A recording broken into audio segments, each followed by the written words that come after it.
السلام علیکم ورحمۃ اللہ وبرکاتہ۔ الحمد للہ الذی لم یزل عالما قدیرا سمیعا بصیرا،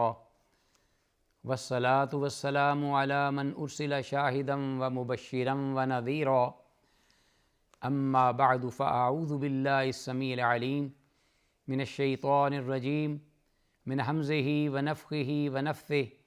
بسم اللہ الرحمن الرحیم۔ فبشر عباد الذین یستمعون القول فیتبعون احسنہ، اولئک الذین ھداھم اللہ واولئک ھم اولو الالباب۔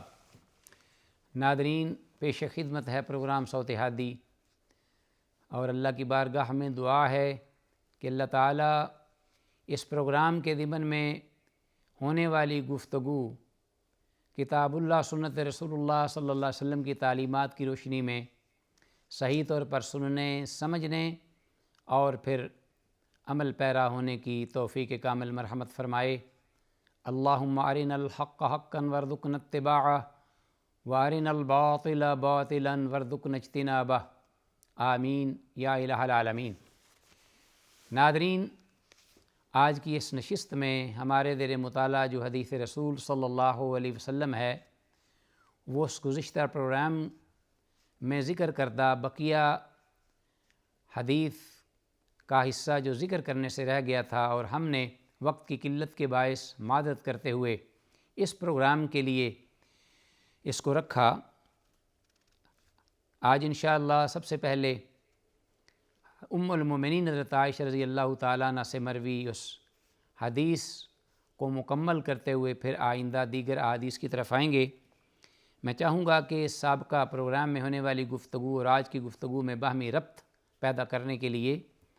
میں یہ یاد دلاتا چلوں کہ مؤلف رحمہ اللہ نے کس باب کے تحت اس حدیث کا ذکر کیا، جو حدیث نمبر 802 تھی۔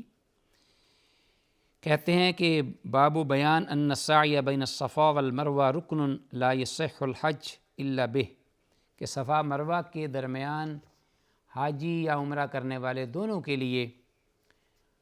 یہ سعی یا طواف صفا اور مروہ کا، دونوں پہاڑیوں کا، یہ رکن ہے، اس کے بغیر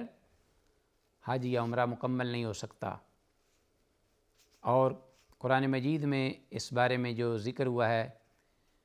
دو پہاڑیوں کے بارے میں، وہ اللہ پاک کا یہ ارشاد ہے، اعوذ باللہ من الشیطان الرجیم، ان الصفا والمروۃ من شعائر اللہ فمن حج البیت او اعتمر فلا جناح علیہما ان یطوف بہما۔ تو اس سلسلے میں ہم اس باب کے ضمن میں ذکر کردہ حدیث 802، جس میں ہم ان الفاظ تک پہنچ پائے تھے کہ حضرت عائشہ رضی اللہ عنہا نے اپنے بانجے حضرت عروہ رحمہ اللہ کے استفسار پر اس آیت مبارکہ کا مفہوم بیان فرمایا، اور ساتھ ہی اس کی شان نزول کے سلسلے میں تذکرہ کیا۔ تو حضرت عائشہ رضی اللہ عنہ فرماتی ہیں کہ انما انزلت هذه الآیہ فی الانصار، یہ انصار مدینہ یثرب کے رہنے والے لوگ، اوس اور خزرج یا ان کے قرب و جوار یا قریب کے لوگوں کے بارے میں یہ آیت مبارکہ اتری تھی، سارے اہل عرب کے بارے میں نہیں۔ کیوں؟ اس لیے کہ کانوا یحلون المنات، وہ منات بت جو کہ قدید مقام پر نصب تھا، ان کے لیے وہ حج کے موقع پر احرام باندھتے اور تلبیہ پڑھتے تھے۔ ناظرین، یہ عرب کی پری اسلامک پیریڈ دور، یعنی اسلام سے پہلے قبل از اسلام جو جہالت کا دور تھا، اس میں حجاز میں جگہ جگہ بت نصب تھے، خاص طور پر جو ام القریٰ کی طرف رخ کرتے لوگ، تو اس کے قرب و جوار میں بھی یثرب کے قریب بھی انہوں نے بت گاڑے ہوئے تھے عبادت کے لیے، جو غیر اللہ کے ساتھ شرک کیا کرتے۔ ان بتوں کے مختلف نام کتاب اللہ سنت رسول اللہ یعنی احادیث میں بھی ذکر ہوئے ہیں۔ خاص طور پر بڑے بت جو ہیں وہ جن کا ذکر کتاب اللہ میں آیا ہے مثلاً افرأیتم اللات والعزیٰ، افرأیتم اللات والعزیٰ ومناة الثالثة الأخرى، منات ہے، لات ہے، عزیٰ ہے۔ اور پھر یہ نہیں کہ صرف بت یہی تھے بلکہ اور بھی بڑے بڑے بت تھے معروف زمانہ اس وقت جن کی عبادت ہوتی تھی، مثلا حبل خاص طور پر بڑا ہی قریش مکہ کے ہاں محترم اور متبرک بت تھا، اور جب وہ کوئی لڑائی لڑتے یا کوئی کسی سے مقابلہ کرتے تو اس کو سامنے رکھتے یا اس کے نام پر نعرے بلند کرتے، جس طرح اللہ کا نام بلند کیا جاتا ہے تو کہتے اولو حبل اولو حبل، کہ اللہ اکبر کے مقابلے میں تھا کہ حبل تو سر بلند رہے۔ تو یہ جہالت کی انتہا تھی ایک ان کی کہ بتوں کے ہاتھوں سے بنائے ہوئے پتھر کے بت وہ انہوں نے نصب کیے اور ان کی پوجا کرتے تھے۔ پھر اس طرفہ پر ترا یہ حیران کن بات کہ یہ مشرک جو تھے یہ ان کا معاملہ یہاں تک نہیں تھا، بلکہ انہوں نے یہ بت گاڑے ہوئے تھے بنا کر، ان کے نام بھی اللہ تعالیٰ کے اسماء حسنہ کے ناموں سے بگاڑ کر رکھے ہوئے تھے، جیسا کہ قرآن مجید نے اس بات کا ذکر کیا ہے۔ لات، منات اور عزیٰ، مثلا لات الہ سے یا اللہ سے مؤنث، اور منات منان سے مؤنث، اور اسی طرح عزیٰ عزیز سے عزیٰ یہ بھی مؤنث۔ تو گویا کہ ان کے ہاں یہ نام جو تھے یہ مؤنث بجائے مذکر کے۔ اللہ تعالیٰ نے اس بات کا بھی تذکرہ ان کی یہ قباحت و شناعت ذکر کرتے ہوئے ان الفاظ میں ذکر فرمایا کہ الکم الذکر ولہ الانثیٰ تلک اذا قسمۃ ضیزیٰ، کہ کیا تمہارے لیے تو مذکر ہوں یعنی میل بیٹے یا بت، اور اللہ کے جو شریک کار ہیں وہ کیا ہیں، وہ مؤنث ہیں اور ان کی بیٹیاں بنا دی۔ تو الیاذ باللہ اور بھی بت تھے۔ بہرحال جیسا کہ صفا اور مروہ کے ہی دونوں پہاڑیوں پر ایک ایک بت نصب تھا، اسی لیے یہ لوگ جو تھے وہ بعض طواف بھی نہیں کرتے تھے، اور اس کو جاہلیت کی اور مشرکین کی عادت سمجھتے ہوئے شروع میں جو مسلمان تھے انہوں نے بھی بیت اللہ اور اس کا صفا اور مروہ کا طواف نہیں کیا، سعی نہیں کی، کہ یہ جاہلیت کی رسم ہے، اس لیے کہ وہاں بھی ایک بت نائلہ کا تھا صفا، جیسا کہ اقبال نے اپنے کلام میں اس بات کا ذکر کیا ہے کہ نہ واقف تھے انسان جزا اور قضا سے، نہ آگاہ تھے وہ مبدا و منتہا سے، لگائی تھی ایک ایک نے لوما سوا سے، پڑے تھے بہت دور بندے خدا سے، قبیلے کا بت قبیلے کا بت ایک جدا تھا، یعنی ہر قبیلے کا الگ بت تھا،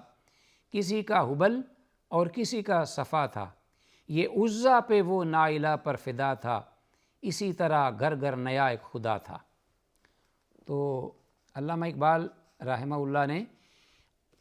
اس کا تذکرہ کیا ہے اپنے کلام میں۔ تو عائشہ رضی اللہ تعالیٰ عنہ نے یہ بات بیان فرمائی کہ وہ منات کے لیے اہل یثرب جو ہیں وہ تلبیہ پکارتے اور حج کا احرام باندھتے۔ وکانت منات حذو قدید،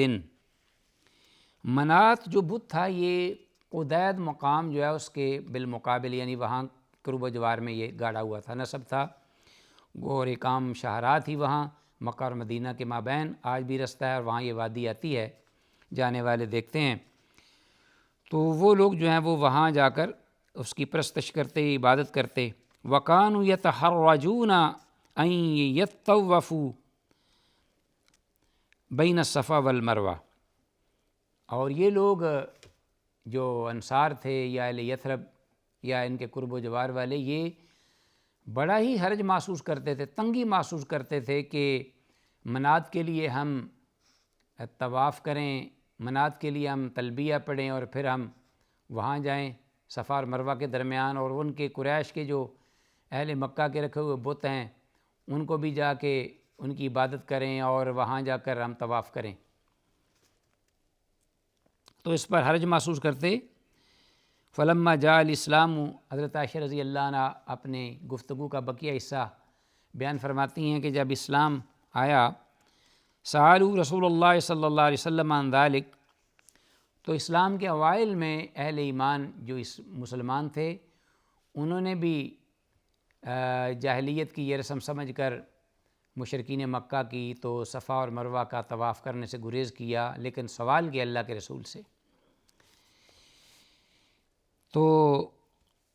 فأنزل اللہ تعالی، رحمت للعالمین کے جواب دینے سے پہلے اللہ رب العالمین نے یہ آیت مبارکہ نازل فرمائی کہ ان الصفا والمروۃ من شعائر اللہ، کہ یقیناً صفا اور مروہ پہاڑیاں اللہ کے شعائر میں سے ہیں، اور ظاہر ہے کہ جو شعائر علامات ہیں اللہ رب العالمین کی عبادت و ریاضت کی، تقدس کی، تو ان میں سے ان کا بھی شمار ہے۔ جیسا کہ ناظرین جانتے ہیں کہ شعائر جو اللہ کے ہیں وہ بڑے بڑے، جن سے اسلام کی جو انفرادیت ہے وہ دیگر مذاہب سے جدا پہچانی جاتی ہے اور جدا ہوتی ہے۔ وہ شعائر ہیں، نماز ہے، قرآن ہے، کعبۃ اللہ ہے۔ تو اس طرح یہ صفا اور مروہ کا بھی ذکر آیا ہے من شعائر اللہ، اور ان کی تعظیم اس لیے نہیں کہ یہ بذات یا بذاتہا یہ بڑے محترم اور باوقار ہیں، نہیں، اللہ اور اس کے پیغمبر صلی اللہ علیہ وسلم کے حکم سے ان کی تعظیم کی جاتی ہے، کیونکہ اللہ نے حکم دیا ہے۔ بیت اللہ شریف پتھروں کا بنا ہوا ہے، گھر ہے، بے جان ہے، جامد ہے، نہ نقصان دیتا ہے نہ جو ہے وہ فائدہ دیتا ہے، اس لیے کہ اس کے سب سے بہتر حصے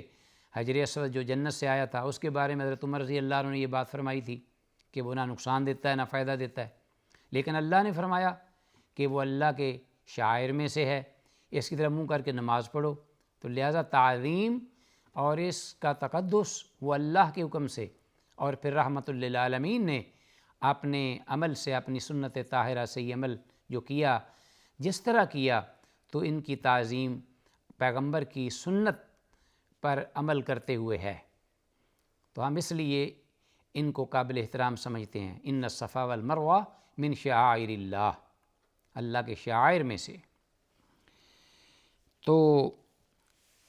آگے فرمایا کہ فمن حج البیت او اعتمر فلا جناح علیہما ان یطوف بہما۔ حضرت عائشہ رضی اللہ عنہ فرماتی ہیں کہ اللہ تعالیٰ نے ان کے استفسار پر، جو اہل اسلام تھے اسلام کی ابتداء میں، انہوں نے جو سوال کیا تو رحمت للعالمین کے جواب سے پہلے اللہ نے یہ آیت اتار دی اور آپ نے پھر ان کو یہ آیت مبارکہ پڑھ کر سنا دی۔ ناظرین، یہ تھی حدیث ہمارے پاس 802، اور آگے اسی باب کے تحت جو حدیث نمبر 803 ہے 803، وہ بھی ام المومنین حضرت عائشہ رضی اللہ تعالیٰ عنہا سے مروی ہے۔ بالکل یہی مفہوم ہے لیکن قدرے ڈیٹیل میں ہے، تفصیل میں۔ تو وہ جو ڈیٹیل کس لیے مؤلف نے اس کو ذکر کیا ہے، تاکہ وہ حدیث بھی سامنے آ جائے اور ان دونوں احادیث میں جو کچھ تھوڑا سا فرق ہے وہ ہم جان لیں، ہم سمجھ لیں، پرکھ لیں، کوئی مغالطہ نہ ہو۔ تو آتے ہیں اختصار سے اس حدیث کو بھی پڑھتے ہیں اور اس کا ترجمہ کرتے ہیں۔ حضرت عائشہ رضی اللہ تعالیٰ عنہ سے مروی ہے عن عروہ، جیسا کہ پہلی حدیث حضرت عروہ کی ہی جو کہ آپ کے بھانجے تھے مروی تھی، روایت کردہ،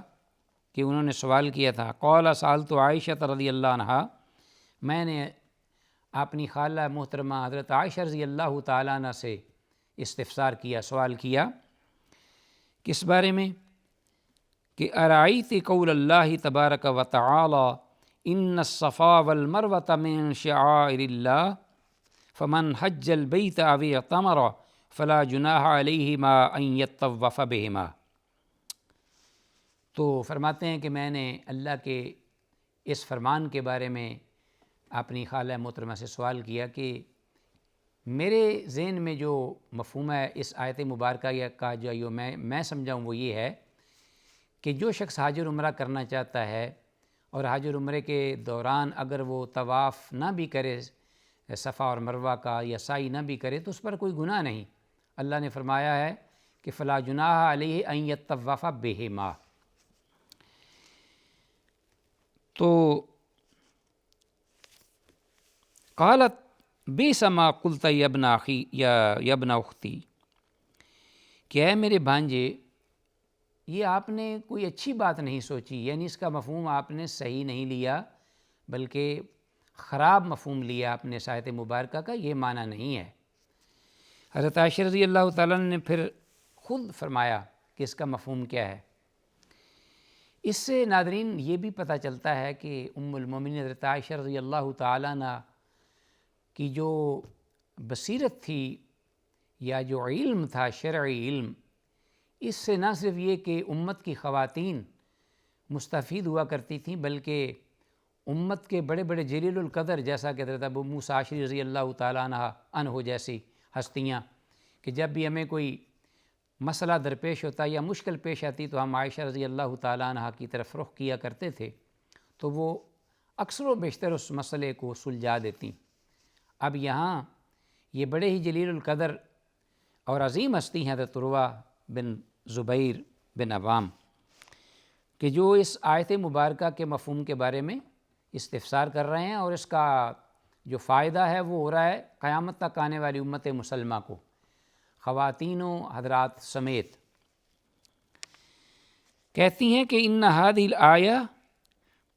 لو کانت کما اولتها علیہ کانت،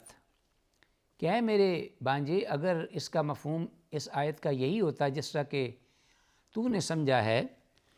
تو پھر اس کے الفاظ یوں ہونا چاہیے تھے کہ لا جناح علیہ اللہ یطوف بہما، اللہ لا کے الفاظ استعمال ہوتے کہ پھر اس شخص پر کوئی گناہ نہیں، کوئی حرج نہیں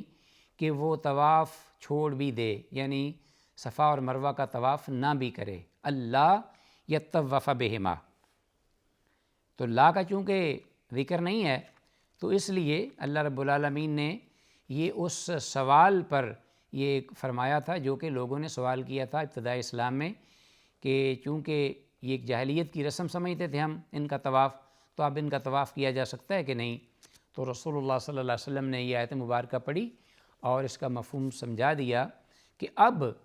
اسلام نے آ کر اس کو مشروع کیا ہے کہ بتوں کو اٹھا دیا گیا ہے، پاش پاش کر دیا گیا ہے، اور توحید صحیح معنوں میں اہل اسلام کے دل و دماغ میں راسخ ہو چکی ہے۔ اس لیے اب صفا اور مروہ اللہ کے شعائر میں سے ہیں، اب نہ صرف یہ کہ ان کا طواف جائز نہیں بلکہ یہ فرض ہے، یہ رکن ہے، اور جمہور اہل علم کا بھی یہی یہ فتویٰ ہے اور خیال ہے۔ ناظرین انشاءاللہ حدیث کا بقیہ حصہ ہم اپنے آئندہ پروگرام میں ذکر کریں گے۔ سر دست جو کچھ کہا سنا ہے، اللہ کی بارگاہ ہمیں دعا ہے کہ اللہ تعالیٰ اس کو سمجھنے اور اس پر عمل کی توفیق دے۔ السلام علیکم ورحمۃ اللہ وبرکاتہ۔